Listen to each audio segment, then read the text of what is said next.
नमस्कार दोस्तों, पिछले कुछ हफ्ते से अगर आप देखेंगे तो जो टर्की की करेंसी है लीरा, ये काफी तेजी से क्रैश होते जा रही है, specially against the US dollar and euro.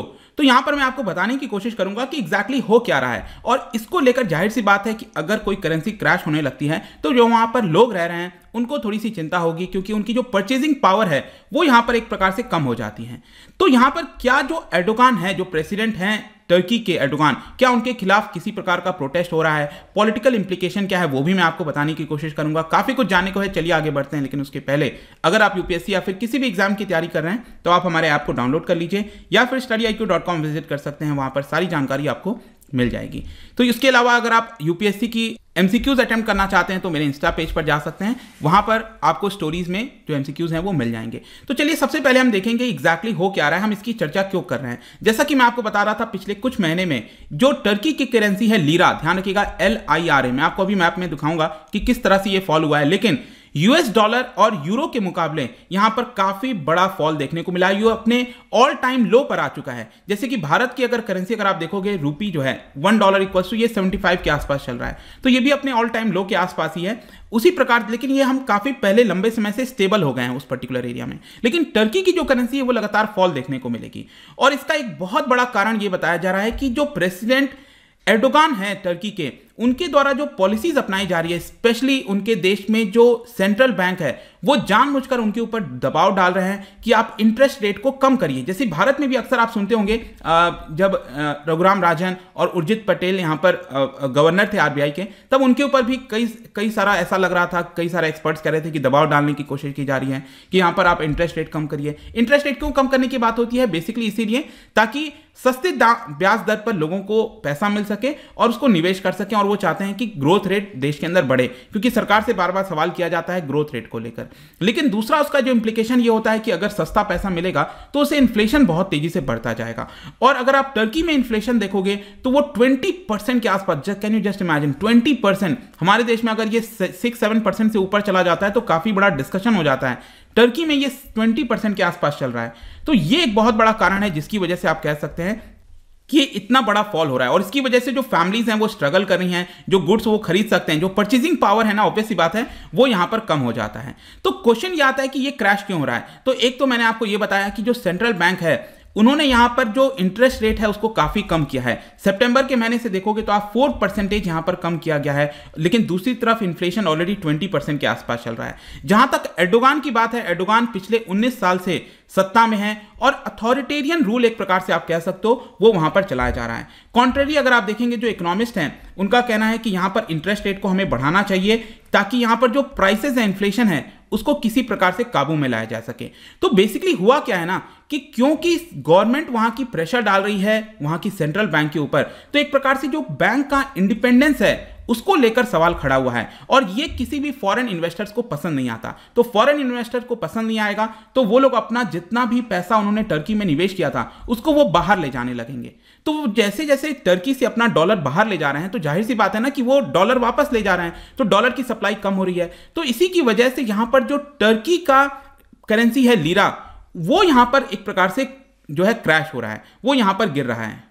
और इसकी वजह से एक और चीज क्या हुआ है कि जो लोग हैं वो थोड़ा सा चिंतित हो गए हैं। तो लोग अब क्या कर रहे हैं कि अपना जो करेंसी है लीरा, जो पहले से उन्होंने सेव करके रखा हुआ था, उसको वो कन्वर्ट कर रहे हैं गोल्ड में या फिर यूएस डॉलर में, ताकि अगर लीरा कमजोर भी होता है तो भी एटलीस्ट उनके पास डॉलर और गोल्ड रहेगा, ताकि वो आगे चलकर उसको सेव कर सकते हैं, मतलब कि उनकी जो परचेजिंग पावर है वो कम ना हो। और यहां पर आप देख भी पाओगे 2018 में भी कुछ करेंसी क्राइसिस हुआ था, उसके बाद अब ये सबसे बड़ा क्राइसिस आप कह सकते हैं वहां पर आपको देखने को मिलेगा। और इस ग्राफ में भी आप देख पाओगे इस समय $1 जो है it is equal to around 14 lira के आसपास, टर्किश जो लीरा है। और ये पिछले एक महीने का ये वाला ग्राफ आप देख सकते हो, यहां पर 9-10 रुपए के आसपास चल रहा था और ये अब करीब 13-14 रुपीज आ चुका है। ये मैं एक महीने की बात कर रहा हूं। दूसरी तरफ यहां पर आप एक साल का ग्राफ देख सकते हो, यहां पर ये करीब 6-7 रुपए के आसपास चल रहा था। $1 इक्वल टू, सॉरी रुपए नहीं बोलूंगा, 6-7 लीरा चल रहा था $1 इक्वल्स टू, और ये अब करीब डबल हो चुका है।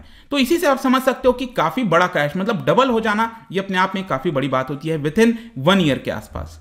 ऑल्दो यहाँ पर जो टर्की की सेंट्रल बैंक है उन्होंने कुछ अनाउंस किया कि जो फॉरेन एक्सचेंज मार्केट है उसमें वो वोलेटिलिटी वगैरह थोड़ी सी कम करने की कोशिश करेंगे, तो इसको लेकर थोड़ा सा इंप्रूवमेंट देखने को मिला था, लेकिन स्टिल यहाँ पर ये अपने ऑल टाइम लो पर आ गया है। अब क्वेश्चन ये आता है कि एर्डोगान की इकोनॉमिक पॉलिसी एग्जैक्टली है क्या, वो क्या कर रहे हैं। देखिए जो प्रेसिडेंट एर्डोगान है वो बस यही चाहते हैं कि जो बोरोइंग कॉस्ट है, जो इंटरेस्ट रेट है, जैसे हमारे देश में आप रेपो रेट सुनते होंगे लगातार, ठीक है, तो रेपो रेट को हमेशा कम रखा जाए। वही मैंने आपको बताया, रेपो रेट कम होगा तो लोग ज्यादा उधार लेंगे, इंडस्ट्रीज ज्यादा उधार लेंगे और उसको निवेश करेंगे, जिससे इकोनॉमिक ग्रोथ होगा, एक्सपोर्ट बढ़ेगा। ठीक है, एक तर्क ये सही हो सकता है, लेकिन इसके साथ साथ आपको बैलेंस करके रखना है। ऐसा ना हो कि इन्फ्लेशन कुछ ज्यादा ही हाई हो जाए, ताकि जो इसका जो आपका इफेक्ट था इकोनॉमिक ग्रोथ का वो खत्म हो जाता है। तो यहां पर जो एर्डोगान है वो एक और चीज ये चाहते हैं कि हॉट मनी जो होता है, देखो हॉट मनी क्या होता है कि सपोज किसी देश के अंदर इंटरेस्ट रेट हाई है, ठीक है, मान के चलो भारत में इंटरेस्ट रेट हाई है, तो लोग कई बार क्या करते हैं कि यूएस में इंटरेस्ट रेट कम है तो यूएस में